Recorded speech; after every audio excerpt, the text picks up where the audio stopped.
Welcome students. Today's class we are going to discuss about input and output operators in C++. First of all, you should know about what is meant by input.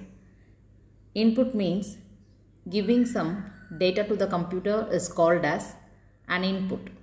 Here we are using an input operator to give input to the computer. In C++, we are using getFrom operator for input purpose. Here cin has been used for input and cout has been used for output. In C language, we have used scanf and printf, but in C++, input statement is cin and output statement we are using cout. Along with cin, we are using getFrom operator for giving the variable. This getFrom operator is also called as stream extraction. Two greater than symbol we are using after the cin, that is called stream extraction or getFrom operator. Through the keyboard we are using cin, stream extraction operator and variable we are giving. Here is an example for cin, that is cin stream extraction A. A is a variable. In the second example, we have given two string extraction operator. If you are using two string extraction operator, that is called as cascading. For getting the input for two variable, we can use 2 times getFrom operator for A and for B. This type is called as cascading. That is, cascading of input-output operator means we can use a single statement means one getFrom operator is used. If two variable we are using means we can use two getFrom operator. So for that purpose, we are saying it as cascading cin operator. Next, in this example, we are getting the input from the user as A value 5 and B value 6. First 5 has been given, that will be stored in A. Next 6 has been given, that has been stored in B. Okay. Next, let us see the output operator. Output operator in C++ we are using cout. Here we are using stream insertion operator or put to operator. This stream insertion operator is a binary operator. Let us see the example for this. Cout welcome, only one string has been given, so only one operator has been used. Here A equal and num, both things we have given, so two sets of stream insertion or put to operator has been used. This is called cascading. The picture shows that we are giving cout and stream insertion operator, and then we can give either a constant or a variable or expression after the put to operator. So in this way we are using output operator in C++. Let us see a sample program of C++. Hash include IO stream, that is the header file we are giving. Next, we are using Dev C++ in your book. So we are using namespace std. After that, main program has been started. That block should be enclosed within curly braces. Inside the curly braces, two statement has been given. One is welcome to programming in C++. It is given in output statement, that is cout less than welcome to programming in C++. So the output of this program will be welcome to programming in C++. This program has been executed in Dev C++. How to execute a C++ program? There are 4 steps. First step is to create a source code. First you have to create a source code in a C++ compiler. Either we can use Dev or we can use DOS, whatever thing we want we can use. And second step, you have to save the source code with the extension CPP. If the C++ program has been saved means you should definitely give the extension .cpp. And third step is compilation. After finishing the program, after saving the program, you have to compile that program. That program has been verified by the compiler line by line. If any mistake is there, it will show the error message. If no error is there, it will translate the source code into the machine readable object file with the extension .obj. You are saving the file with the .cpp extension. During the compilation time, the compiler changes the source code, that is translates the source code into a machine readable object file with the extension .opj.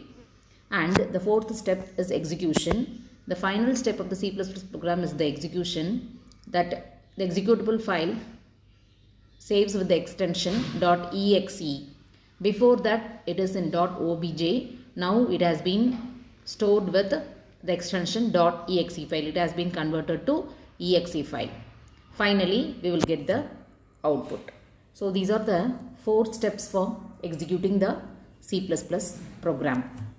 Next, let us see the C++ development environment for creating, compiling and executing a C++ file or a program.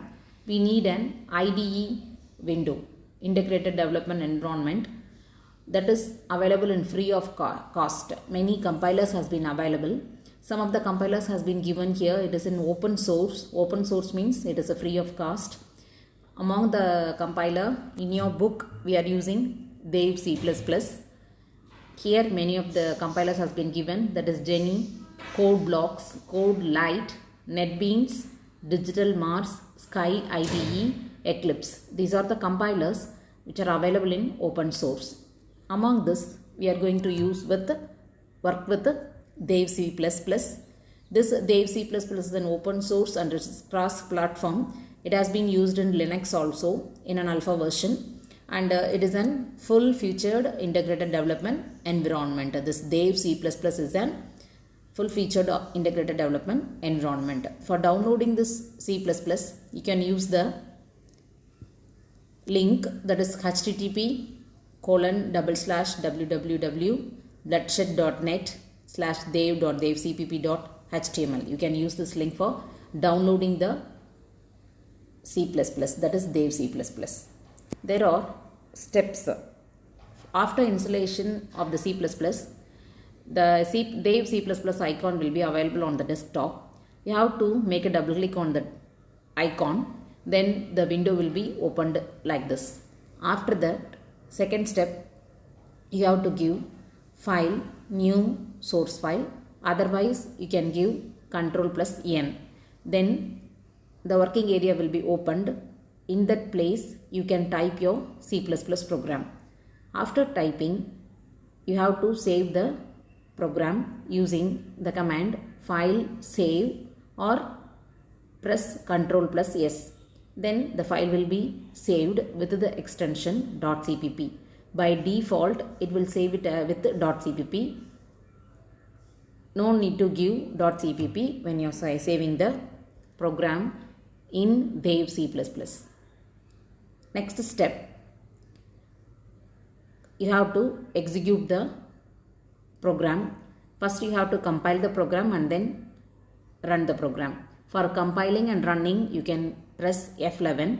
Otherwise, for compilation, you can give F9, and for running, you can give F10. For both the thing, you can give F11.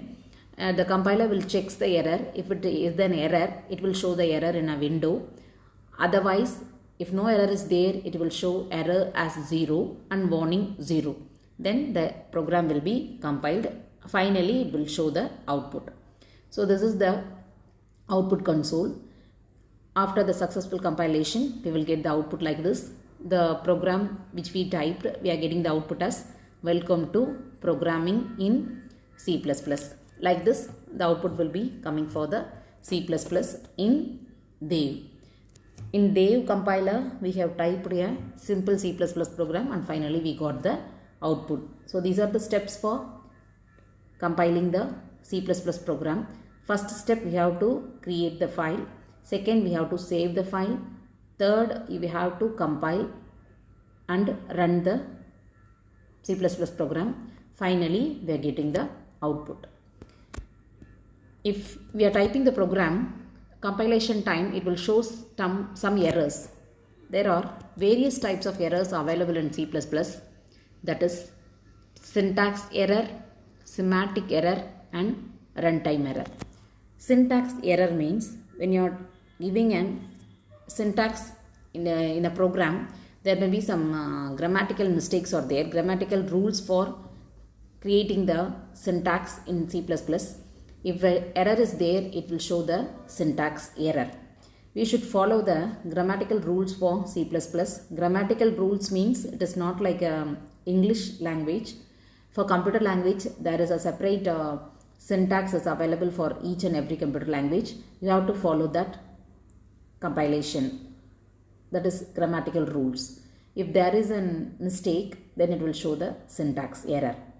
And next one is semantic error. Of all the syntax has been correct, but it may be some logical mistake is there. Variables has been given wrongly or operators have been misused. Some type of logical error is happening. That error is called as semantic error. This semantic error is also called as logic error. Next one is runtime error. When during the execution of the program, this runtime error will occur. Illegal operation takes place means this runtime error will occur. If a program tries to open a file but it does not exist means this type of error will occur. That is runtime error. This is an important 5-mark question which will be asked in many times in exams. These 3 errors will be very important. That is syntax error, semantic error and runtime error. Today's class we have seen about the input operators, output operator and how to execute a C++ program in Dev C++ and some of the compilers, open source compilers, and finally we have seen 3 type of error. Next class we will go for data types and variables in C++. Thank you.